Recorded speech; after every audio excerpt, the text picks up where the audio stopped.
Assalamualaikum warahmatullahi wabarakatuh. Saya Wilujeng Wardina, guru prakarya kelas 7.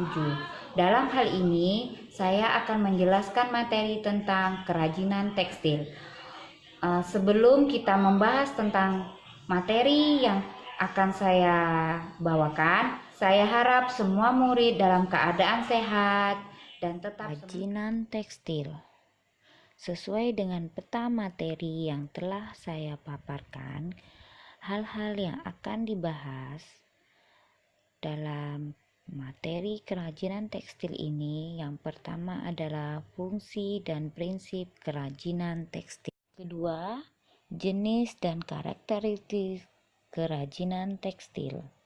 Dan yang ketiga, tentang proses produksi kerajinan tekstil. Sebelum kita menjelaskan tentang fungsi dan prinsip kerajinan tekstil, kita harus lebih dahulu tahu tentang pengertian kerajinan tekstil itu apa. Kerajinan tekstil adalah karya seni atau kerajinan yang dibuat atau memakai bahan tekstil sebagai bahan utama, baik yang berasal dari serat alam ataupun hewan ataupun buatan. Prinsip kerajinan tekstil salah satunya adalah fungsi penghias. Fungsi penghias di sini, kerajinan merupakan sebuah hiasan atau pajangan yang memiliki nilai seni serta ekonomi.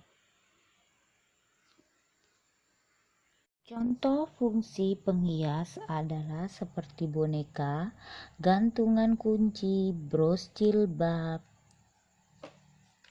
gantungan dinding atau hiasan dinding, serta sebagainya. Kedua, fungsi benda pakai. Fungsi benda pakai diciptakan bertujuan sebagai kebutuhan sehari-hari. Misalnya tas, sepatu, busana, aksesoris, baik aksesoris untuk laki-laki, untuk perempuan, anak-anak, dan sebagainya, termasuk aksesoris untuk binatang kesayangan. Ketiga, fungsi kelengkapan ritual. Fungsi kelengkapan ritual ini berhubungan dengan upacara keagamaan ataupun dengan aliran kepercayaan yang merupakan simbol dari benda magis saat upacara tertentu, misalnya upacara pernikahan, pemakaman, pesta, atau perayaan panen padi, dan sebagainya. Upacara ini sebagai bentuk ucapan syukur atau menghormati sesuatu. Jadi barang-barang yang memiliki fungsi kelengkapan ritual ini, misalnya sulaman, yang berbentuk kain songket. Kalau pada acara pernikahan, kain songket yang digunakan pada daerah kita, khususnya daerah Riau, kain songketnya seperti apa? Sebelum kita melangkah pada fungsi selanjutnya, kita harus bisa membedakan mana perbedaan antara fungsi hias dan fungsi benda pakai, yang keduanya sama-sama memiliki nilai ekonomis. Fungsi hias untuk sebagai hiasan saja, misalnya di dinding atau di tas sebagai gantungan kunci atau di jilbab untuk pemanis jilbab. Sedangkan kalau pakai itu barang kerajinan yang kita gunakan, misalnya busana menggunakan kerajinan tekstil batik, baik itu batik tulis ataupun batik cetak. Seperti itu. Adapun prinsip fungsi hias dan fungsi pakai pada kerajinan hias, yaitu adalah keunikan bahan kerajinan, keterampilan tangan, unsur estetik, hiasan atau keunikan bahan kerajinan dapat dilihat dari bahan dasar yang digunakan.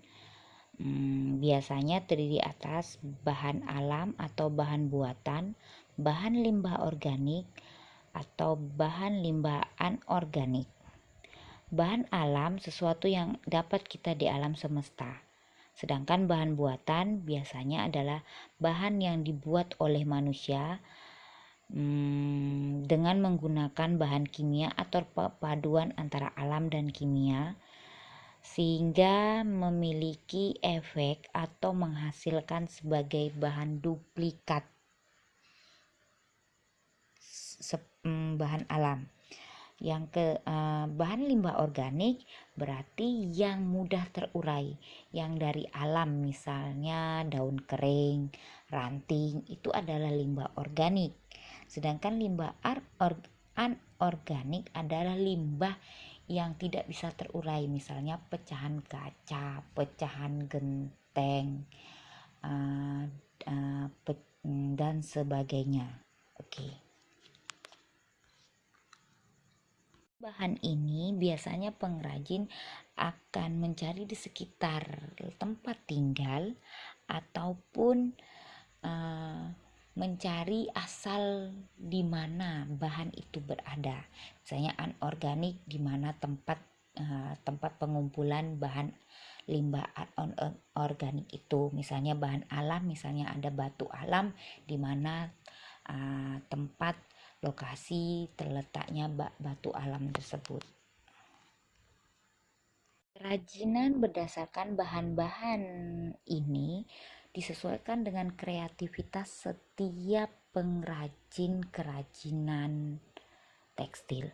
Jadi antara satu pengrajin dengan yang lain berbeda daerah, berbeda pula ciri khasnya.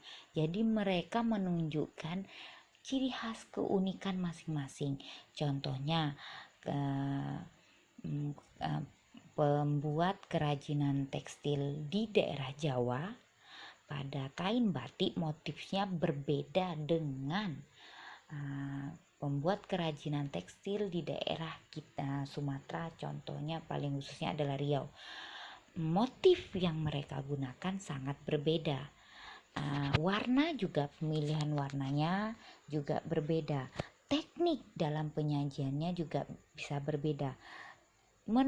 Semua itu menimbulkan sebuah ciri yang sangat unik.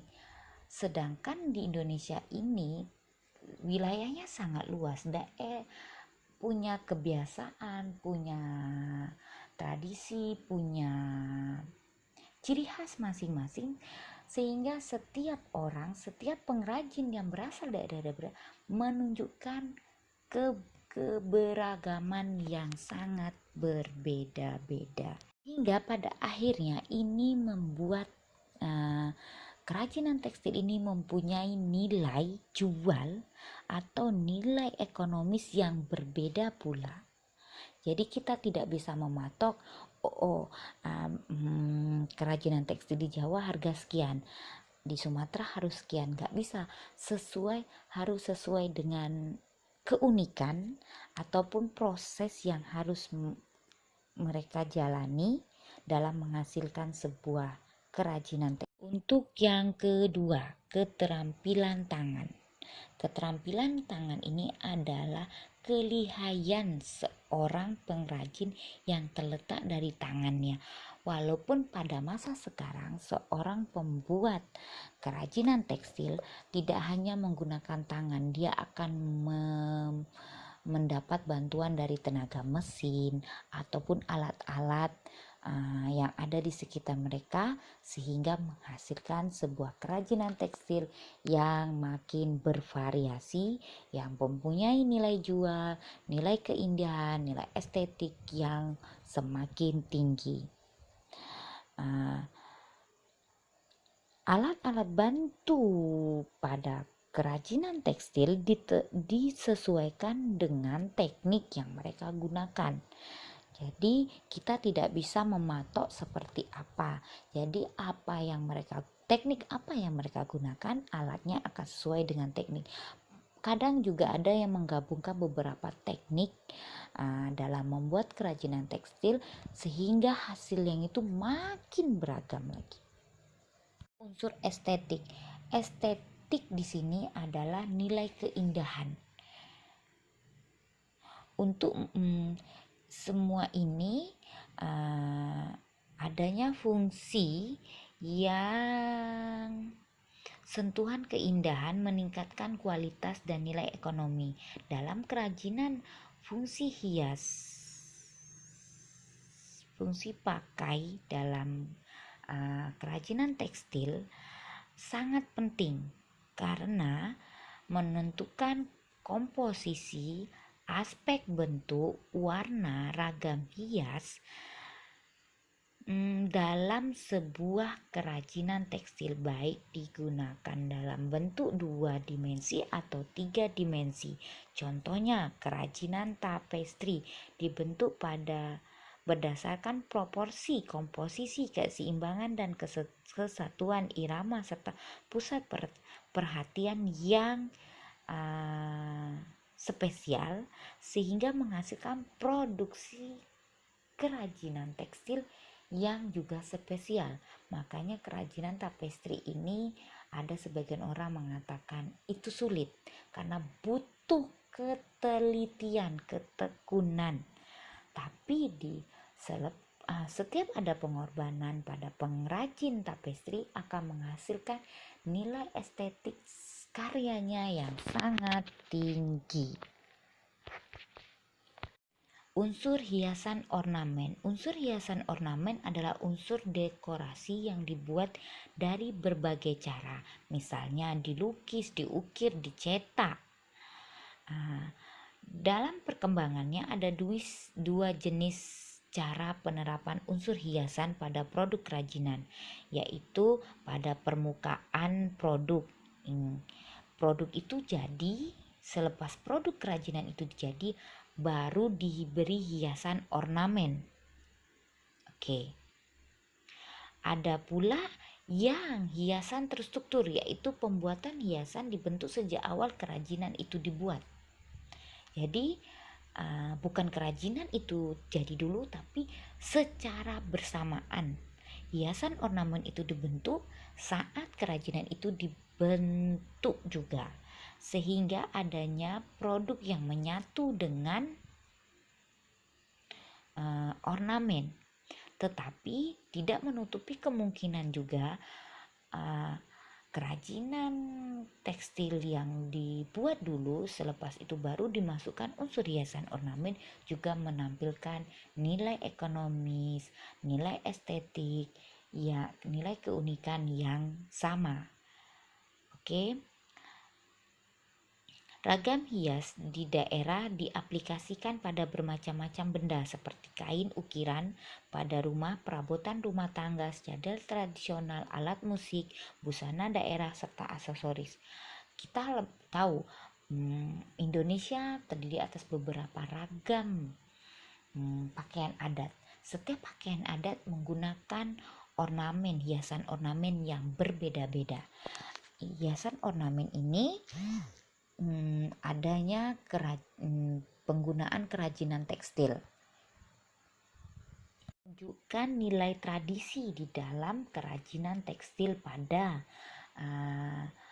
pakaian tradisional setiap daerah, akan menceritakan apa filosofi apa pada pakaian daerah tersebut yang berdasarkan kerajinan tekstil. Oke, B untuk selanjutnya jenis dan karakteristik kerajinan tekstil. Jenis rancangan sebuah kerajinan tekstil dapat diwujudkan dalam kesatuan bahan dan teknik sehingga ada hubungan antara keduanya.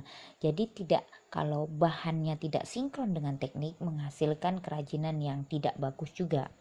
Jadi rancangan perlu dalam pembuatan kerajinan tekstil sehingga kita lebih terarah seperti apa kita membuat kerajinan tekstil. Dalam hal ini bukan berarti kita menentukan sketsa, tapi kita harus tahu ada susunan garis, bentuk, warna, dan tekstur. Misalnya dalam membuat kerajinan tekstil kain batik. Oke, motifnya seperti apa? Apakah batik ini untuk golongan apa? Anak muda, remaja, orang tua, atau untuk upacara resmi, tidak resmi, dan sebagainya. Oke. Perpaduan yang seimbang, berlawanan atau saling bertentangan tetap akan menghasilkan nilai estetis pada benda tersebut. Jadi ibarat seni tidak hanya terfokus pada sebuah kebenaran. Yang penting dia punya nilai estetis. Kerajinan tekstil itu akan mempunyai nilai ekonomis tersendiri, tergantung pada sudut pandang orang menilai. Di sini akan dijelaskan ada 2 macam teknik dalam pembuatan kerajinan tekstil, yaitu struktural dan dekoratif. Struktural adalah susunan dari garis bentuk warna tekstur dari suatu kerajinan tekstil yang dibentuk dari bahan yang dijalin sesuai dengan teknik pembuatan. Misalnya tas yang dibuat dengan teknik rajut, kain songket yang dibuat dari kain tenun songket yang dibuat dari benang yang dijalin sedemikian rupa. Sedangkan kalau dekoratif adalah sentuhan perlakuan diberikan pada permukaan busana yang memberikan efek visual dan memperindah penampilan. Misalnya kain katun yang dijahit lalu diberi hiasan dengan sulam pita, ataupun contoh sekarang jilbab. Jilbab itu polos saja lalu dia dijahit dengan benang wol atau dikasih manik-manik, dikasih kain yang berbeda warna, disulam sedemikian rupa sehingga menghasilkan sebuah kerajinan tekstil yang lebih bernilai tinggi daripada tekstil biasa saja. Pembuatan produk kerajinan tekstil yang dilakukan dengan kedua teknik ini memiliki karakteristik yang berbeda satu sama lain, sehingga adanya perbedaan yang mendasar pada kedua teknik ini.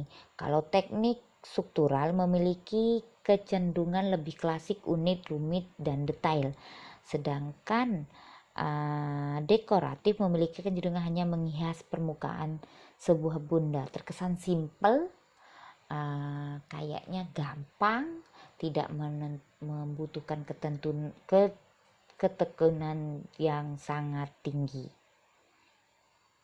Tetapi pengrajin kerajinan tekstil harus membuat rancangan produk dia sehingga memberikan nilai estetik pada produk yang dia hasilkan. Jadi tergantung pada pengrajin kerajinan tekstil seperti apa dia menggunakannya. Contoh kerajinan tekstil, karya dalam kerajinan tekstil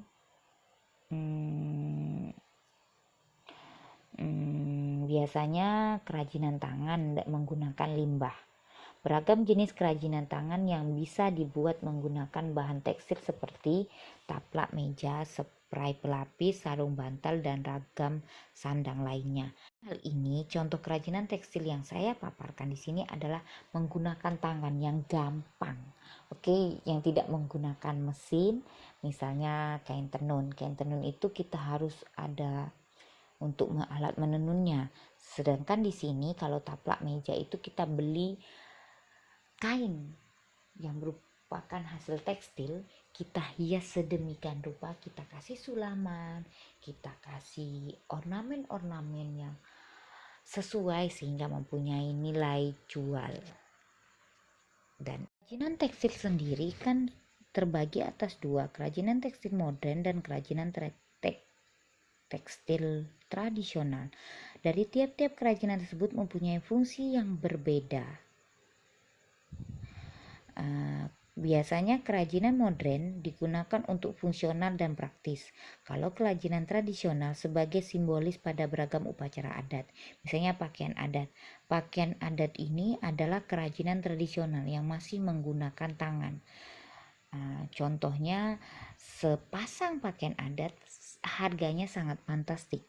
Semakin kompleks sulaman benang yang mereka gunakan, seorang pengrajin menggunakan teknik tangannya, maka makin mahal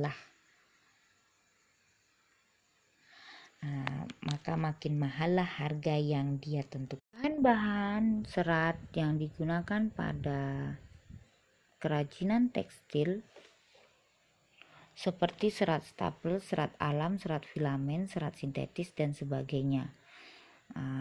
Kerajinan tekstil ini biasanya menggunakan serat-serat. Membahas kerajinan tekstil modern. Kerajinan tekstil modern adalah sebuah karya tekstil yang dibuat memakai alat bantu modern sehingga mampu membuat sebuah produksi dalam jumlah yang banyak dan dalam waktu yang singkat. Kerajinan tekstil modern yaitu sebuah pakaian yang dapat dipakai pada kehidupan sehari-hari, misalnya seperti baju, topi, aneka aksesoris lainnya.